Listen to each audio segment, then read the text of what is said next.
Hello there YouTube, Devin here again, second video of today, and this is going to be on a World War II canteen, well, World War II kind of Cold War canteen, but it came out in World War II.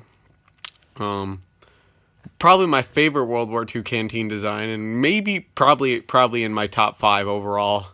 There's nothing really super special about it as far as its ability to hold water or anything like that. But it's got an interesting feature on it, mostly the cover / camouflage on it. And this is the Bulgarian coconut canteen, as it's known. Coconut in air quotes, as it's known to collectors, because it looks like a goddamn coconut. And the reason it looks like a coconut is because rather than being sensible like the Germans always being sensible, because that's what they're freaking known for, made a bunch of covers for their aluminum canteens and stuff like that. And Bulgaria, being Germany's ally in World War II, and taking a lot of German design elements, as you can see in their helmet, their M36 helmet being a copy of the M35 and everything like that. Their canteen is really no different. It's basically a German early war aluminum canteen, but rather than having a cover for it, they covered it in wood veneer. And here you can see the seam. It runs the full length of the canteen. This wood veneer. Now this wood veneer has seen better days, right? But this gives a lot of advantages and some disadvantages to this canteen over a regular just aluminum one. But I'll probably end up refinishing this one, just to kind of brighten it up a little bit, maybe throw some varnish on it or something. Because you do need to take care of this wood, believe it or not. Now, this wood is held up very well. This particular one is probably very little used or new, to be honest, by how clean it was on the inside. There's some rust on the hook but that's about it. So pretty much just the hook has the only thing with any like corrosion or any problems on it, other than normal like storage wear. But they took basically a German World War II aluminum canteen. They just covered it in wood. And what that does is, for one, wood blends in very well. It's a natural material, so it's readily available. So that way they can allocate that wool cloth, to go towards uniform production and other stuff like that. Wood is readily available. It's relatively easy to work with. It's one thing in World War II that people have pretty much, at this point, mastered how to work with wood by the 30s. So it was very easy for them to take this wood veneer and, steam it up a lot and then shape it right to this canteen and seal it all together. And now this is going to give the canteen a lot of corrosion resistance as long as this wood cover stays tight. It's also going to add a bit of insulation, however much, very little probably, but it's going to add some insulation as well as some durability, some protection from dents and stuff, and camouflage in general on top of that. It's because wood is wood takes coloring very easy. As you can see, this one's kind of reddish. It takes coloring very easy, and even natural looking wood is very something that doesn't stick out in nature. So it's a very, very weird approach to something that was, really common. People have been covering their canteens to camouflage them for years at this point, but nobody else, as far as I know, has taken an aluminum canteen and covered it in wood. I've seen canteens made out of wood, but I haven't seen somebody go to the lengths like this, other than the Bulgarians, to cover an aluminum canteen in wood. And that's just what makes it one of my favorite canteens. It's weird, but it's good. It's a durable, nice canteen.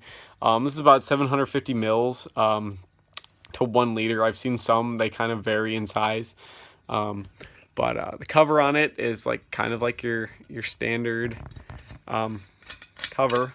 It's just a piece of aluminum with cork in it. As you can see, the cork is very, very nice, which is another reason why it leads me to believe this canteen was either very little used or unused. If you can see around the edge there how the aluminum is very, very clean, this hasn't been used very much or at all. So normally the best way to check if a canteen has been used or not, you will oftentimes see a lot of buildup or discoloration around the mouth of the canteen, just inside. So where the cork sits and stuff, presses on it, obviously there's going to be discoloration like you see there. But on the inside there, you can see that it's pretty much bare metal. There isn't a whole lot going on in there other than your standard kind of wear and tear from time. Another good place to check is in the threads. As you can see, the threads are actually pretty clean, other than some normal, some slight discoloration, but that's probably mostly just corrosion and from the cork and dirt. I haven't cleaned this canteen yet. I just got it today, but it's actually quite clean as far as it goes. Cover's very easy to use. It's knurled at the top, as you can see by those little cuts. It's really quiet. So if you had this hooked to your belt, wood can like slap around on stuff, and it doesn't. Wood is going to muffle the sound of something bumping into this too, other than just, you know, something hitting bare metal. So that's another plus of having this wood canteen. Now, if you can get one of these, I highly recommend it because they're pretty cheap and they work really well. And it's something cool to have, especially if like you're a reenactor or something. This will work for multiple time periods because it looks wood enough to where you can use it for like going back to like almost medieval times. You know, 1700s, 1600s, stuff like that. Canteens were wood. That's what they were made out of. And you could use this as kind of a more sanitary version of that. And you can use this all the way up through Cold War impressions on Eastern Bloc stuff. So this canteen can span a lot of times for you reenactors and things like that. And I have one of these that's in much more beat up condition. The wood is actually starting to peel, which is why I bought this new one. Because I want to replace that old one and kind of set it aside, because this is a canteen I actually use. I use it a lot, my old one anyways, and it's just very neat. I haven't seen anything else like this, and it makes a very good canteen. It's contoured, just like you would expect,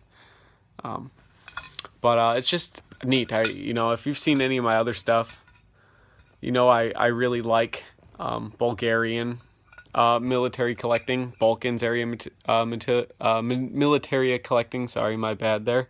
But I really like countries that are mashups of other countries. And Bulgaria is a really good mashup of like, depending on what time period you're looking at. But the time periods I like, kind of like World War I through modern times, they're a very strong mashup between the Balkans nations, Germany, and Russia. You can see influence in all their equipment from those, you know, three regions really quite heavily. So hopefully you guys like this video and you like this particular canteen as much as I do. They're still readily available out there. They made these for quite a number of years, so and they were issued for quite a number of years. You can see troops, I think as late as the 90s, still being issued these canteens. So thank you so much for watching, and hopefully I'll see you guys in the next video. And if you have any experience with one of these, like if you were in the Bulgarian military or you know somebody who might have had one of these, I'd very much like to hear about it. I'd like to hear your stories and experiences with this, or what you think of this design of canteen compared to others of the same era. I'd very much like to get your opinions on these and what you think if they would have been more effective or less effective than just the wool cover German ones. I'd very much like to hear your opinions on stuff like that. So thank you so much for watching, and hopefully I'll see you guys in the next video. Bye.